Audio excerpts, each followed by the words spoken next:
The floor is good enough for strangers, isn't it? Of course. Oh, you can use this cardboard if you like. My mother-in-law and sister-in-law looked at me and smiled wickedly. Today is a housewarming party at my parents-in-law's house. What awaited my mother and me was their insidious harassment. My mother-in-law and sister-in-law have always hated me. They came to harass me alone, and eventually started harassing my mother as well. Just because they don't like me doesn't mean they can't harass my mother. This is unforgivable. Why do they do this? Just as I was about to get angry, one person's words changed the whole situation. My name is Kirsten. I am 30 years old. I live with my husband Stuart and our almost 3-year-old daughter Lisa. I have known Stuart since we were in college, and we got married in our second year of working together. After that, we had Lisa, and we are now living a happy life together. The apartment we are living in now is the same one we lived in before we got married. So now that our daughter has grown up, it feels a bit cramped. So recently, Stuart and I have been talking more about moving. Just the other day, we were talking about getting a new apartment nearby. We're all getting older, and it's time to move into a bigger place. I nodded broadly at my husband's remarks. You're right. Lisa has recently started asking for her own room too. Maybe we should seriously think about moving. Right. Maybe we should go to an information session about a new apartment building. Yeah, let's do that. I hear it's a nice place with a big layout. Thus, we began to move out preparations for our move. We attended an information meeting about condominiums and finalized our plans, taking into consideration things like the possibility of more children. Then one day, my father-in-law called me to see Lisa, and we went to see him for the first time in a long time. I didn't want to go, but since he asked me, I had no choice but to go. Why don't I want to visit my in-laws? You ask. It's because of my husband's family structure. My father-in-law, mother-in-law, and sister-in-law lives in the house. My father-in-law, Harry, is a quiet and gentle man who takes good care of Lisa. But my mother-in-law, Tracy, and sister-in-law, Morgan, have one or two quirks that I don't like. It's not that I don't like them, it's just that I don't get along with them. I guess they think the same of me. From the very beginning of our marriage, they never wanted to have anything to do with me. They don't harass me, but whenever I visit them, they look at me weirdly and whisper. Call me paranoid, but I wasn't fond of them because of their attitude. However, they never spoke to me. The only thing that saved me was the minimal amount of conversation we had. But this day was different. My mother-in-law, who normally doesn't talk to me at all, came up to me with a happy look on her face. Kirsten, listen, we're trying to build a new house. What? Really? I was a little surprised because this is the first time I heard of this. You see, my father owns a lot of real estate, right? He inherited a lot from his grandfather's generation. This house is getting old, so we decided to rebuild it. I didn't know that. That's nice. Isn't it? But my husband doesn't like the idea. Oh, I know. Let's have your family live here with us. What? Us? Yes. I'm sure my husband will be very generous with his money if you and Lisa move in with us. My face involuntarily scrunched up from the idea of living together with this family. Then my sister-in-law, who was listening to the conversation, interrupted and started to get in on the fun. That's a good idea. Stuart told me you guys were thinking of moving, right? Then just move in with us. But if you want to raise children, a house is definitely better than an apartment. You don't have to worry about the next room when they make noise. And we have the manpower. That might be true, but... Right? Yeah. Then it's settled. Dad, Kristen's family is moving into the new house with us. Well, Morgan, I'm not sure I'm quite sure yet. Then my father-in-law heard what my sister-in-law said, and his eye lit up. And he had a happy expression on his face. Really? If I get to live with the lovely Lisa? My father-in-law's reaction made it impossible for me to say no to him. For some reason, the conversation proceeded as if we were going to live together. And my mother-in-law and sister-in-law happily began to decide on the floor plan. I called out to my husband, who was playing with my daughter. "Hey, Stuart, we're talking about moving in together." Well, didn't you agree to my sister's proposal? "I didn't agree to it. It kind of just happened. And your dad seemed so happy about it that I just couldn't say no." But you know what? It's not that bad, right? We're just thinking about moving, and we got lucky that we get to live in the new house. That's true, but... Right? Don't you think it would be nice if we all lived together? Dad would be happy to live with Lisa. I couldn't be happy to live with them from the bottom of my heart. But my husband has a point. My father-in-law has loved me like a real daughter ever since we got married. Wouldn't it be better for my daughter to live in an environment with her grandparents? However, I wonder if it's okay to make a decision to move in together in such a casual manner. What if something goes wrong after we start living together? I couldn't help but feel uneasy when I thought about it. The conversation was progressing in the direction of moving in together, and I was no longer in a position to intervene. My husband got into the groove and started deciding on the floor plan.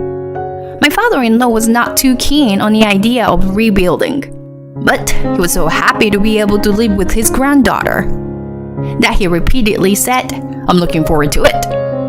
Even Lisa said, "We can live with Grandpa." She sounded happy. There was no way I could say no at this point, so we decided to make the move. That night, after I put our daughter to bed, I complained to my husband, who was drinking a beer. "Stuart, are we really going to move in with them? Shouldn't we think this through?" Why are you saying this now? Dad looks so happy. It's a great idea. It's good for him, maybe, but... Are you saying you can't do it now? It's going to make it harder for you to visit my parents. But it's okay, Kristen. I'm here for you if you need help.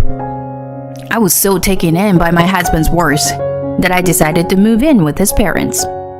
Soon, my fears became reality. A few months later, the reconstruction of my parents-in-law's house started. The original house was to be torn down, and a new house was to be built there, so my parents-in-law would be temporarily without a place to live. My father-in-law rented a monthly apartment near his workplace, and my mother-in-law and sister-in-law moved into our little apartment. I was told this 3 days before they were to move. My mother-in-law and sister-in-law moved in one by one without regard to my schedule. "Kirsten, make me coffee." My unreserved mother-in-law's request made me furrow my brow. "I'm sorry, Tracy. It's already time to drop Lisa at daycare." What? You can't listen to your mother-in-law? No, it's not that. Just when I was getting upset by my mother-in-law's pressure, my sister-in-law threw a tantrum. "You know, Kirsten, we're going to let you live in that house after the rebuilding is finished, so you should be more grateful to us." But I don't have time. "You can be a little late to daycare, can't you? Make me a cup of tea too." "I can't. I also have to go to work." Shut up. Do as you're told. If you don't, I won't let you live in our house. I had no choice but to put my bag down and start preparing tea as I was told. Tracy and Morgan are grinning and laughing like fools. Why am I in this situation? They never say such unreasonable things when Stuart is around. What am I supposed to do now that my schedule is all screwed up? Is this going to be my life forever if I move in with them? I can't stand it. However, I don't have the courage to rebel against my mother-in-law and our family. I was miserable at being at their mercy. My mother-in-law and sister-in-law do not work and are always at home. I couldn't find the right time to talk to my husband about it. I was running out of patience with the daily torment. Then one day, I was on my way to pick up Lisa from work when I received a phone call from my mother. "Hello, Kristen? How are you?" "Mom." "Hey, what's up? You don't seem well." I've had it up to here, so I told my mother how frustrated I am. She heard me out, and then she said quietly, "Kristen, you need to tell Stuart these kind of things. But the house will be built soon. You haven't started living together yet. Why don't you go show Lisa's face to her grandpa for once?" "Yeah, okay. I'll talk to Stuart." With my mother's encouragement, I decided to tell my husband how I felt. I can't talk to him at home because my mother-in-law and sister-in-law are there, so I make a phone call right then and there. My husband had just left the office and asked me quickly what's wrong. I decided to get right to the point. "I can't live with your family after all." "What? What's wrong? What are you talking about?" "I'm being harassed by your mother and sister." "What?" "When you were not looking, they've been harassing me. They cause me so much stress.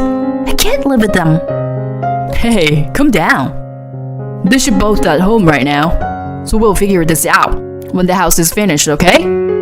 "Okay." My parents-in-law's house is almost finished. I had no choice but to be patient until then.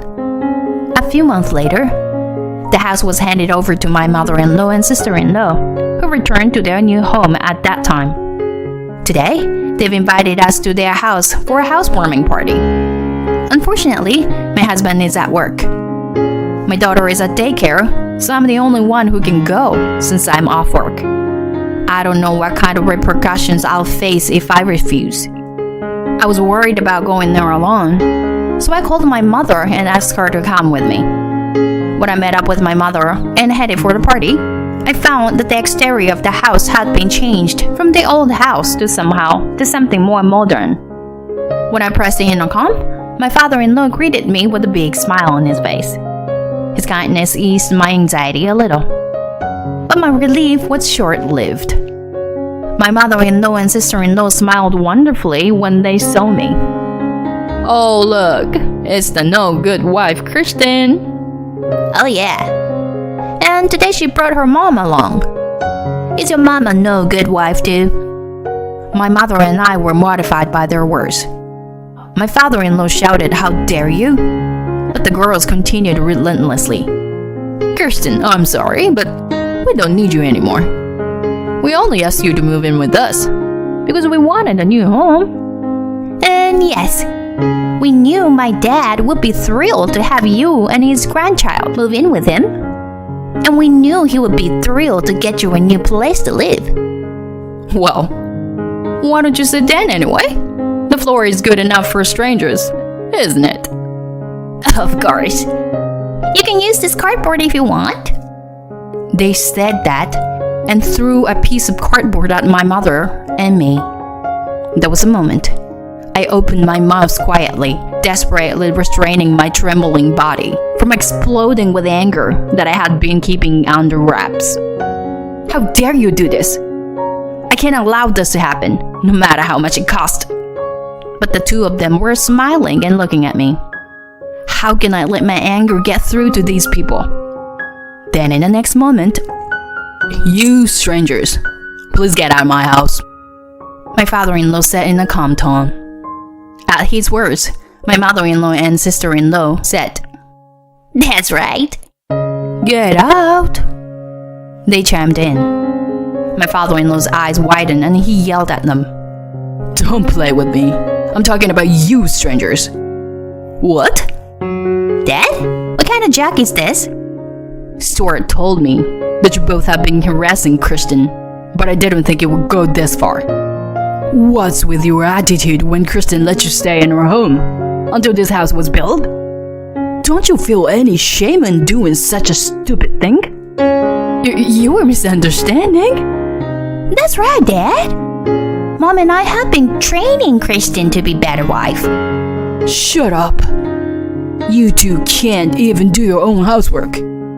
How can you be so stupid as to invite Kirsten to live with us and use her to build this house? I get my permission for a new house so that we could all live together happily. The smile on my mother-in-law's and sister-in-law's faces disappeared at the sight of my father-in-law's selfish expression. They were speechless, and my father-in-law shouted at them, "You are no longer family. I own this house, and I want you out of here." The girls turned and ran to me. They bowed down to my mother and began to plead with me in a deliberate manner. "Kirsten, do something about this." "Yeah, if you don't do something, he'll throw me and my mom out." "What are you talking about now?" In response to my coldness, they began to explain. "Please, convince him. Tell him that we should all live in together." "If my dad gets any angrier, he won't be able to take it back, will he? Hurry up." Even after all this time, they still haven't apologized to me. I looked at my mother and thought it was ridiculous that I had to put up with this for so long. Now I have my father-in-law on my side. I had nothing to fear anymore, and I told them both in no uncertain terms. "Cut the crap. You've been picking on me all this time. You want me to help you when things get bad? Are you kidding me? Why should I do anything you tell me to do?" "Kirsten, calm down." "Shut up. Do you have any idea how much pain you people have caused me? How can I forgive you for taking advantage of me and treating my mother like this? I'm cutting all ties with you. I have no duty to help a stranger. I will not live with you, scum, and I will not have anything to do with you ever again.